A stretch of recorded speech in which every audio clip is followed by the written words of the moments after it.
Hello, hello, hello. Welcome now, Stock Trades. Hope everyone's doing well. All right, guys. Well, today's the day. Today's the earnings day, guys. So, from my recollection, earnings is going to be at uh, 4 p.m., I believe, Eastern time. So, this is kind of a pre-earnings discussion. And so, if we go ahead and utilize our stock terminal, last earnings move was negative 18%. The next earnings move, our stock terminal is predicting a 24.48% increase. Now, this is about 70% accurate at times, but again, it's all analyzing the options chain.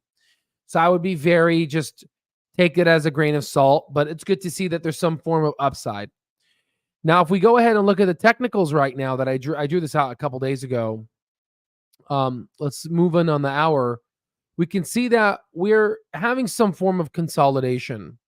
And these are going to be the earnings. I think this is going to be the hit and miss.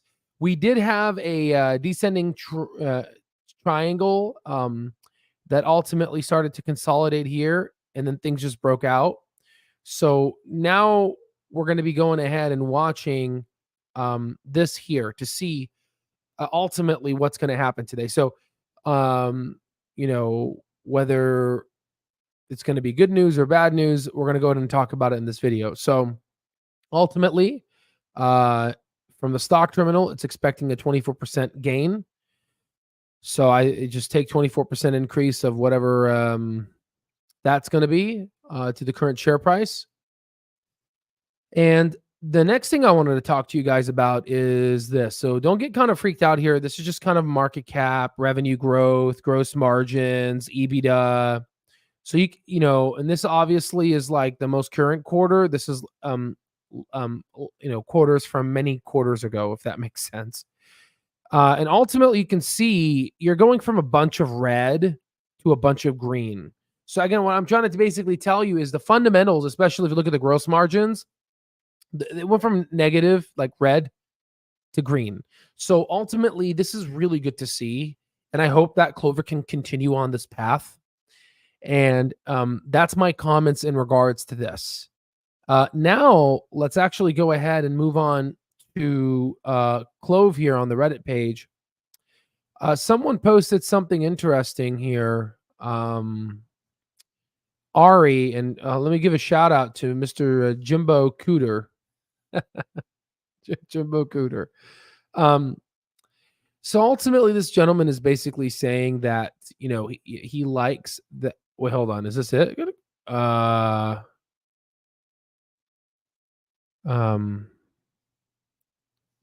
wait. This is 10 minutes ago. This is not the one that he posted. Hold on. Let me put new. Not this one. This one. Okay, this one. So he posted this. Just give you a little bit of my thoughts here. So, he acknowledges that Clover is doing pretty good on the MCR side for the MA plan. And ultimately, he goes ahead and kind of says, potentially he believes there's going to be a dilutive capital raise. And that may happen or that and may not. I don't think it's going to happen because it could happen. I'm just saying, it could happen, but just from their guidance that they gave us, they're saying that they're not going to be needing a capital infusion, and then them cutting off ACO and going ahead and adjusting for positive adjusted EBITDA for 2024, potentially that line of the business is going to be sufficient enough to make them go through. Now, there is a asterisk to what I say. And the asterisk is in 2025, they're going to drop down to a 3-star rating. Okay. It's either CLOV doesn't grow, or maybe they just need to do capital infusion. That may be the case. I find it weird that this guy just says it right before earnings. I don't know. Okay, he could be right. I don't know. Right, but it doesn't fall in line with what they're saying. Now, ultimately, if they do a capital raise, then that maybe explains why Scott, the former CFO, left, right? Because I would be pissed because I'm here telling people, you know, no dilution, and all of a sudden they're going to dilute. Now, if that happens, then okay, well, it makes sense why Scott left, right? Um, but ultimately now a lot of Wall Street analysts are going to be focusing on this one word here, or a couple of words: viable. Viable. With no debt and a seemingly viable Medicare Advantage business, Clover should have the ability to raise such capital. Or, with no debt and a seemingly viable Medicare Advantage business, Clover should start to attract more institutional investors. Now, obviously, Renaissance is, doubling down. So I'm not really too worried regarding that. But again, this is just kind of a pre-earnings. I just wanted to basically kind of give you my thoughts before we go into the trenches today. And yeah, I'm with you guys 100%. So, hopefully this thing does work out. And I definitely have a lot on the line here. So hopefully, it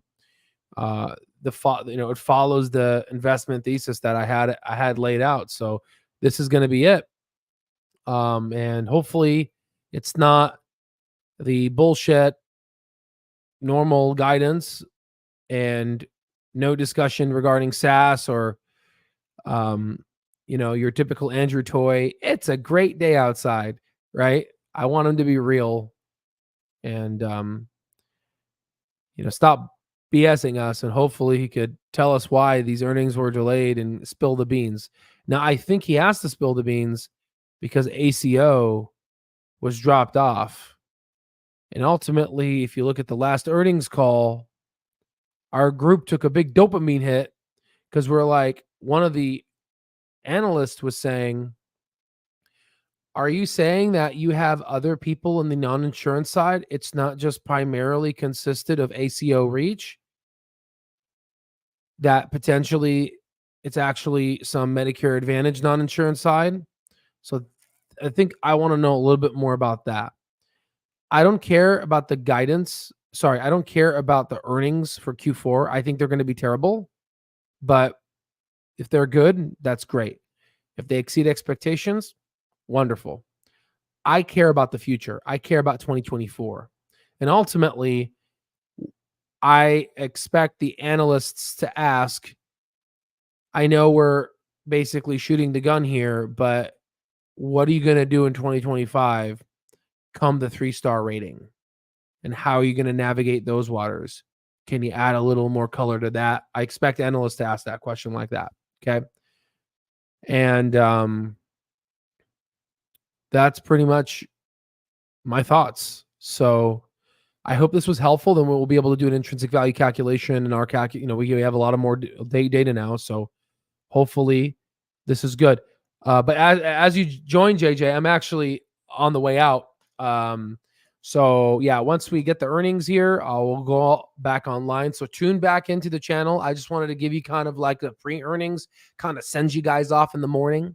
I've been up all morning because I can't sleep because I'm so worried about Clover. I'm just kidding, guys. No, the reason why I was up all night was because I am studying for licensing exam, and I am doing a lot of questions, and I'm doing actually pretty well. So I'm actually having a good time. I'm having a good time with my education here. So,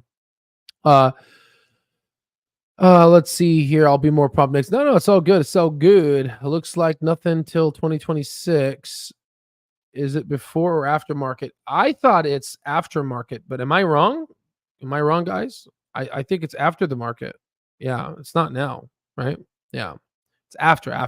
That's why I titled it pre earnings, right? Before earnings.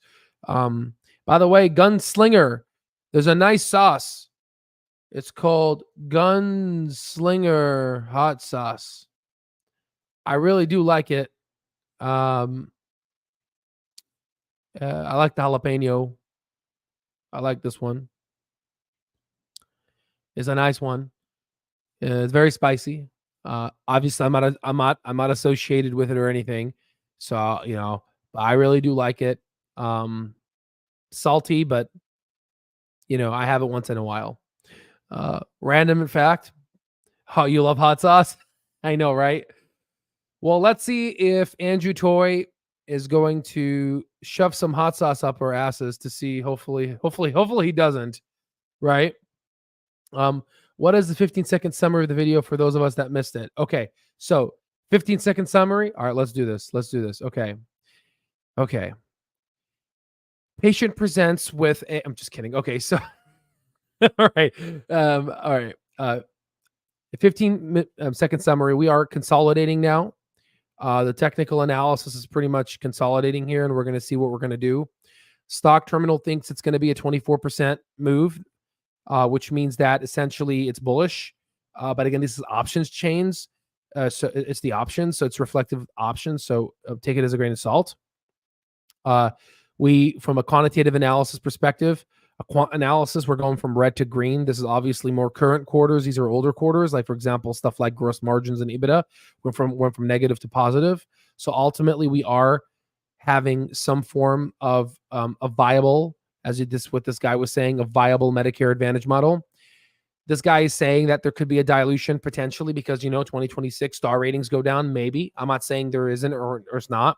I'm just saying, from what they told us on the earnings report, that they're not going to do that because they're going to be adjusted positive EBITDA, so, but maybe that's why Scott left. Right. So, that's kind of my thoughts and ideas. And then we went ahead and talked about how hopefully Andrew Toy becomes real with us and doesn't shove Arizona gunslinger up our booties. And that's all I have for you guys. Yeah. All right. So come back tonight or, evening, and I will see you in the next couple of hours. Toodaloo.